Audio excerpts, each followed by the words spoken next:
asexual reproduction in bacteria.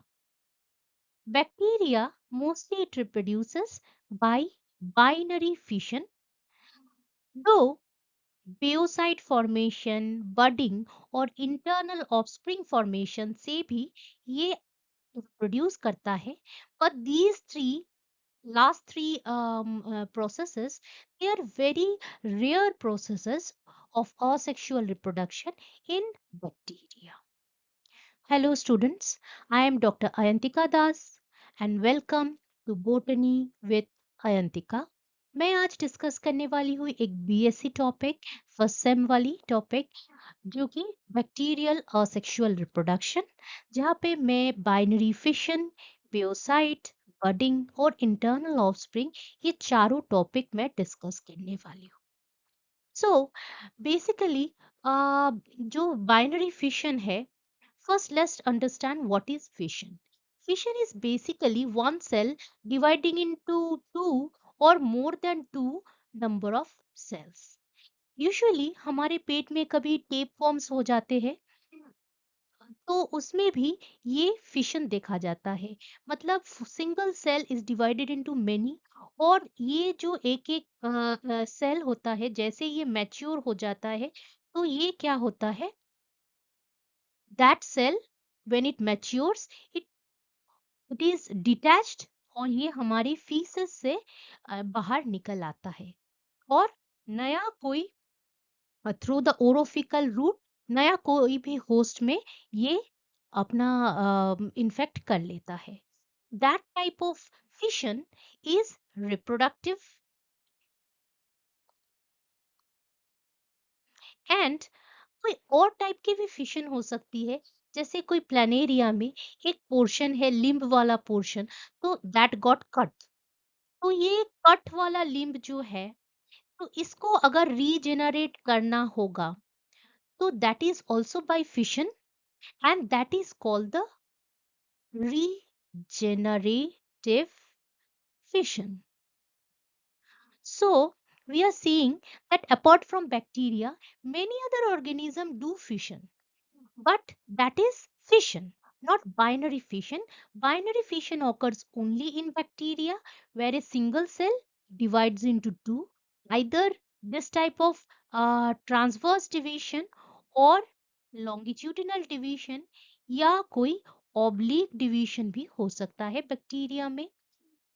तो ये तीनों टाइप के डिविजन्स देखा गया है बैक्टीरिया में. Other organisms also have fission, binary fission, but that can be very irregular type of binary fission. So let's talk about only bacteria now. Binary जो fission है, here you can see that the nucleoid is getting replicated. जो bacteria है, क्योंकि ये प्रोकारियोट है, which means that इसकी जो है सेल में मेम्ब्रेन बाउंड ऑर्गेनल्स नहीं रहेगी.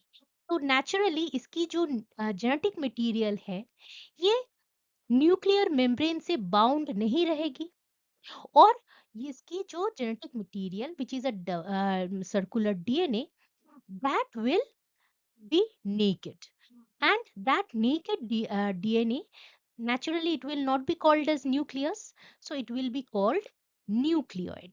So here the nucleoid, it is getting replicated. We are seeing that this is the original and this is the replicated one, and इसके replication होने के बाद हम देख रहे हैं कि जो सेल था, इसकी जो लेंथ है, ये थोड़ा लंबा हो गया है. Cell is getting elongated.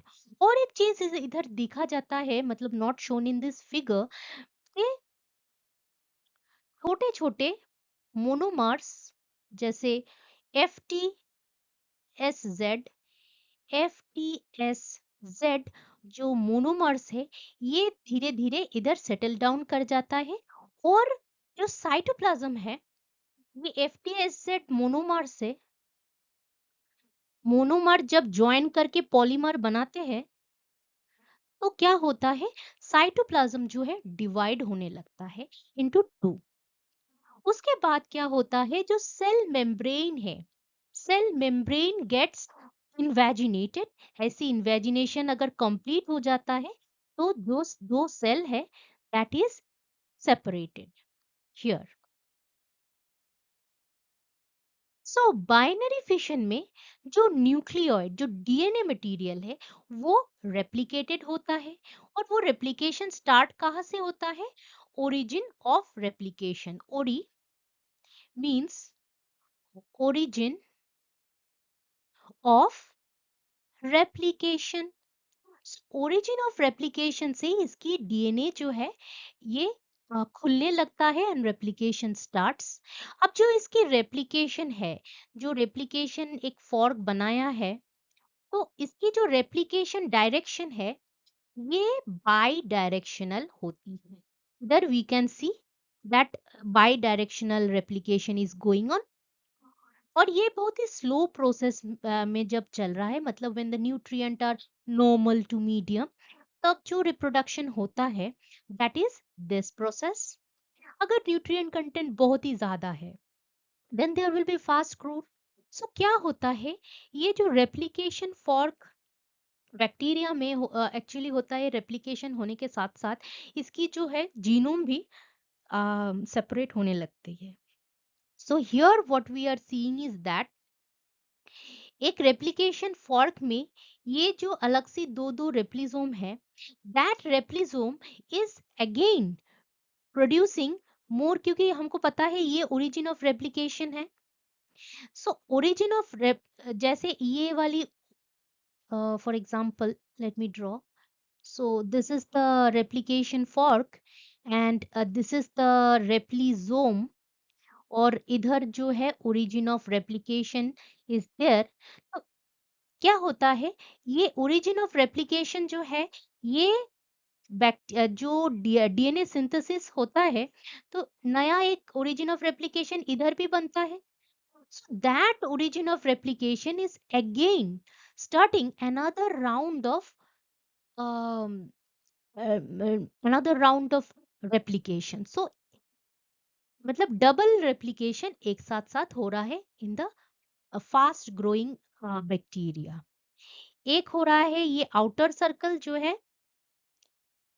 ये वाली, और एक हो रही है इनर सर्कल में, और इसके साथ साथ जो है एकदम सबसे बड़ा वाला ये वाली सर्कल, ये इसमें this is the first and these two are the second replicating forks. So हम देख रहे हैं कि एक साथ दो दो तीन तीन रेप्लिकेशन फॉर्क चल रहा है इधर.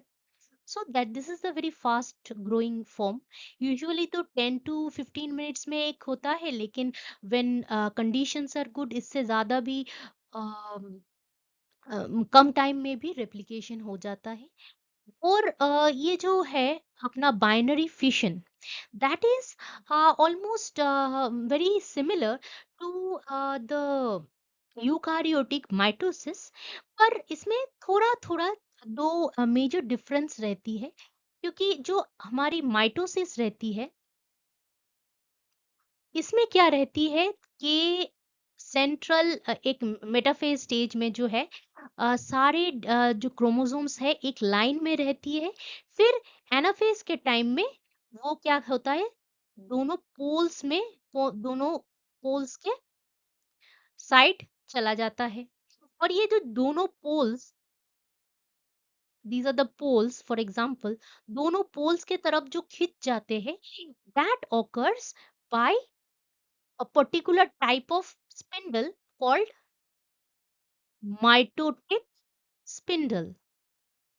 But ये वाला mitotic spindle, it is not seen in this type of binary fission. तो ये एक डिफरेंस है between mitosis and binary fission. इसके अलावा भी जो हम देखते हैं कि इधर इधर या इधर जो भी है रेप्लिकेशन जैसे ही हो रहा है, that is accompanied by separation of DNA. तो ये हमारे जो माइटोसिस में ये नहीं होता है. कोई भी यूकारियोटिक सेल में, eukaryotic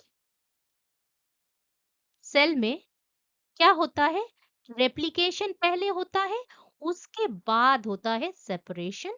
But here in bacteria we are seeing that replication के साथ साथ ही separation of DNA चलता रहता है. So these are the 2 points in which we can say binary fission is bit different from the mitosis. सो हम देख रहे हैं कि बाइनरी फिशन फिशन जो है, ये पहले तो हमने देखा था, ये जो लास्ट वाला था उसमें देखा था कि ट्रांसवर्स फिशन हो रहा है, और बैक्टीरिया में कभी कभी लॉन्गिट्यूडिनल फिशन भी होता है या ऑब्लिक फिशन है. देखते हैं कि वो और बहुत सारे ऐसे माइक्रोब्स हैं जिनमें ये फिशन होता है. दो इट्स नॉट बैक्टीरिया, बट पैरामोइशियम जो है ये भी it undergoes this transverse fishing. इसके अलावा जो सेराटियम है इसमें क्या हो रहा है, ऑब्लिक फिशन हो रहा है. जो एमीबा है इसमें क्या हो रहा है, इसमें एक इरेगुलर इरेगुलर फिशन हो रहा है. और जो यूग्लिना है ये हम देख रहे हैं, इसमें क्या हो रहा है, ऐसा लॉन्गिट्यूडिनल फिशन हो रहा है. Every in every of these diagram we are seeing one cell is getting divided into two, but इधर क्या है, plane of division as well as equal division हो रही है कि नहीं, उसके हिसाब से ये एक ट्रांसवर्स, ऑब्लिक, इरेगुलर और लॉन्गिट्यूडिनल फिशन हम अलग से categorize किए. These are all examples of non-bacterial fission reaction just for correlation of binary fission with other type of fission मैंने ये डाला है. So other type of reproduction in bacteria जो है, ये हम स्पेशली साइनोबैक्टीरिया में देखा जाता है, स्पेशली जो बेओसाइट है. हम देखते हैं स्टेनेरिया जो कि एक साइनोबैक्टीरिया ब्लू ग्रीन बैक्टीरिया है. उसमें क्या होता है, पहले तो एक सेल रहती है बेओसाइट दैट इज वेरी स्मॉल, और ये इतना छोटा साइज रहता है कि in order to reproduce and metabolize properly it has to increase its size, इसकी साइज बढ़ानी पड़ती है. तो क्या करता है ये बेओसाइट, इट मेटाबोलाइजेस एक्टिवली, बहुत ही एक्टिव मेटाबॉलिज्म से ये क्या करता है, अपना जो है nutrient content inside the cell and its की सेल साइज, न्यूक्लियर मटेरियल, ये सब ज्यादा कर लेता है, बड़ा कर लेता है this stage. And after that it usually keeps on growing till a threshold is reached. जो थ्रेशोल्ड साइज जो है, जो थ्रेशोल्ड साइज हो जाती है, तब जाके ये क्या करता है, it keeps on dividing. Threshold size reach होने के बाद ये एक डिवीजन जो है ये कंटिन्यू रखते हैं, और जैसे ही ये कंटिन्यू रखते हैं तो छोटे छोटे जो भी फॉर्मेशन हुए हैं बेओसाइट्स, सो दैट छोटे छोटे बेओसाइट्स stays inside it stays inside the membrane of the bacteria. ये जो कंटिन्यूअस डिवीजन हो रहा है, ये जो बैक्टीरियल मेम्ब्रेन के अंदर ही हो रहा है. और जब ये छोटे छोटे जो बेओसाइट्स जो फॉर्म हुए दे आर मैच्योर एनफ, तब जाके ये मेम्ब्रेन जो है ये बर्स्ट करके छोटे छोटे बेओसाइट्स बाहर निकल आते हैं. Baeocytes are nothing but cells that are very small to reproduce or divide. So they have to again increase their size, and then only after reaching the particular size they start again dividing, and this way the entire life cycle continues. तो ये हो गया स्टेनेरिया जो कि एक cyanobacteria में reproduction कैसे होता है, बाय बेओसाइट फॉर्मेशन. हालांकि बाइनरी फिशन भी देखा गया है साइनोबैक्टीरिया में. Next we are going to read about budding. So budding जो है, ये बाइनरी फिशन के बाद जो एसेक्सुअल रिप्रोडक्शन में कॉमन आता है, ये है बडिंग. पर अगर हम जब बडिंग की सोचते हैं, budding we are talking about budding, mostly we think about is east.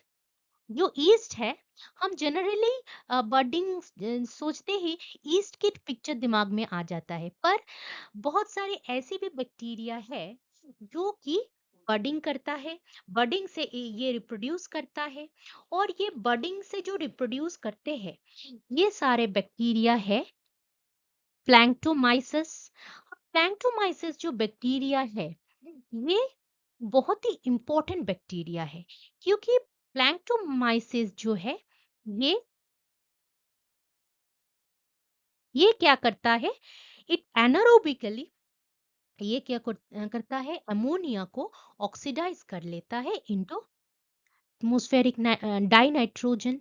So, planktomyces is very much important in nitrogen cycle. Equally is important the cyanobacteria. Cyanobacteria में क्या है? That cyanobacteria it photosynthesis भी करता है, ऊपर से क्या करता है, ये नाइट्रोजन फिक्स भी करता है। तो बेसिकली प्लैंक्टोमाइसिस जो है ये नाइट्रोजन है लिबरेट करता है, that is it is liberating nitrogen. Planktomyces is liberating nitrogen, and the cyanobacteria they are fixing nitrogen. उसके बाद आता है फर्मिक्यूटीज और प्रोटियोबैक्टीरिया। सो फर्मिक्यूटीज, प्रोटियोबैक्टीरिया और बैक्टीरियोइडीज डेट इज जो है ये तीनों हमारे गट के अंदर रहती है, हमारे इंटेस्टाइन्स में रहती है। तो ये सारे जो bacteria they make a balance, and their balance is very much essential, because अगर ये इसकी प्रोपोर्शन कौन सी प्रोपोर्शन में ये फर्मिक्यूटीज प्रोटियोबैक्टीरिया हमारे गट में है, अगर बैलेंस प्रोपोर्शनल बैलेंस अगर नष्ट हो जाती है तो generally we see many symptoms, like for example insulin sensitivity कम हो जाती है, और we start getting obese, fat deposition होने लगता है। All these bacteria they are very much important, especially these are gut bacteria. This is a gut bacteria. So all these planktomyces, cyanobacteria, firmicutes, as well as this proteobacteria, ये जो reproduce करते हैं asexually by budding.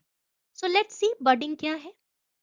अब parent cell है वो एक प्रोट्यूशन, थोड़ा सा छोटा सा प्रोट्यूशन निकालता है, प्रोट्यूशन धीरे धीरे बड़ा होता है, then there is pinching off the protrusion, और पिंसिंग ऑफ के बाद एक नया सा छोटा सा डॉटर सेल तैयार हो जाता है। So this daughter cell again it grows in size. This daughter cell again grows in size, और उसके बाद ऐसे छोटा सा प्रोट्यूशन करके again the entire process is continued. So from here we can conclude that सिर्फ yeast नहीं, बहुत सारे बैक्टीरिया भी ऐसा बडिंग से रिप्रोड्यूस करता है। इसके बाद हम देखते हैं कि इंट्रासेलुलर ऑफस्प्रिंग ये बहुत ही रेयर है पर बहुत ही इंपॉर्टेंट है, क्योंकि ये जो है मेटाबैक्टीरियम और फिलामेंटोस बैक्टीरिया में ये this is the very rare, but this is only found in this type of bacteria. तो इसमें क्या होता है, एक एसिमेट्रिकल डिवीजन रहती है।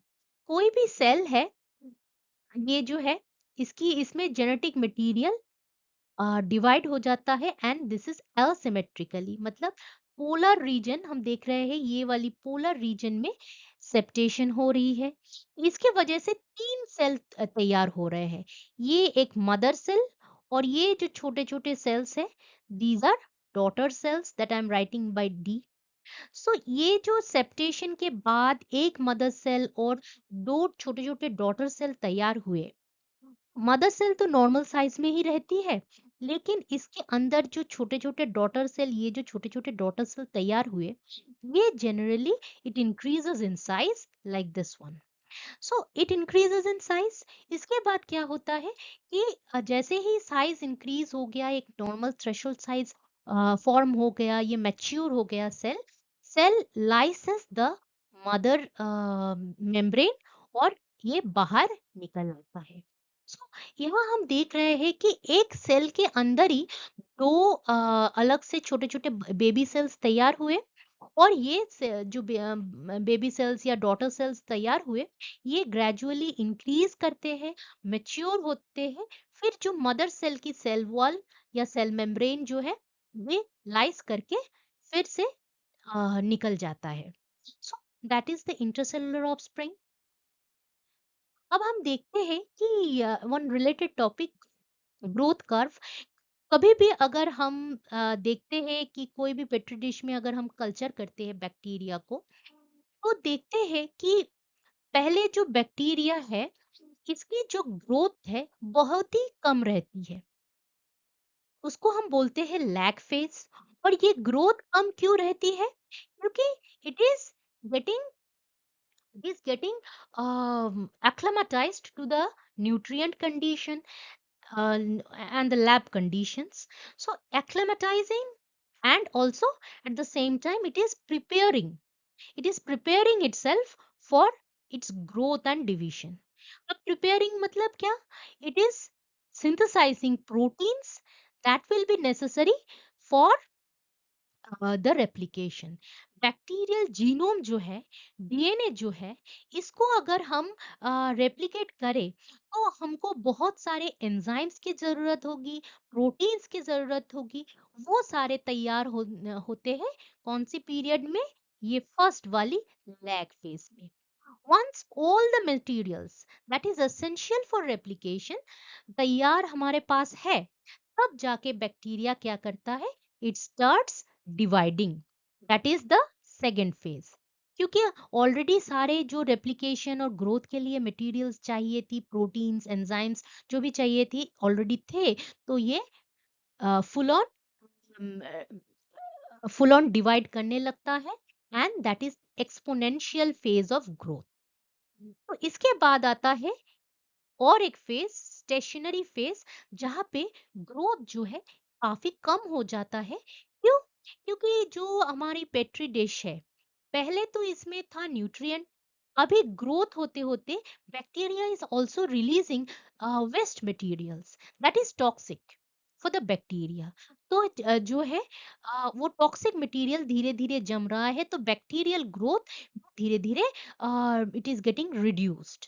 उसके बाद एक टाइम आता है कि if you don't reculture it, then उसके बाद आता है बस डेथ फेज। मतलब टॉक्सिक मटेरियल बैक्टीरियल मेटाबॉलिज्म से इतने टॉक्सिक मटेरियल अपनी जो पेट्री डिश में या कोई भी कल्चर वाला जो भी कंटेनर है, इसमें इतनी टॉक्सिक मटेरियल जम जाती है कि ग्रेजुअली ग्रोथ कम होते होते the bacterial cell it starts dying. So this is the growth curve. अगर हम एक्टिविटी देखें तो हम देखते हैं कि बैक्टीरियल जो एक्टिविटी है, ये ग्रोथ ग्रोथ तो एकदम लास्ट तक मतलब इधर तक आई है, लेकिन जो इसकी एक्टिविटी ये काफी कम है। मतलब काफी पहले ही इसकी एक्टिविटी काफी स्लो हो गई है। तो हम जो देख रहे हैं कि अगर बैक्टीरियल ग्रोथ कर्व ऐसा है, और इसकी जो रियल एक्टिविटी ये काफी पहले ही कम हो जाती है। So this is we can say the bacterial growth curve, और इसको हम बोलते हैं activity curve. So that was all about various type of asexual reproduction in bacteria. इसके अलावा भी सेक्सुअल रिप्रोडक्शन इन बैक्टीरिया पे भी मैं वीडियो बनाऊंगी, पर that will be the all the part will be in separate lectures, and that I'll be making soon. पर bacteria की एक ओवरव्यू या दूसरे टॉपिक पे मैंने जो भी वीडियो बनाए हैं, put a link in the description box. So if you have any doubt or queries regarding my video, yeah, you want me to make more videos on detailed videos on any topic, please write it in the comment section. और video अगर अच्छा लगा है तो please hit the like button and share it with your friends, and please do subscribe, and thank you for watching this video.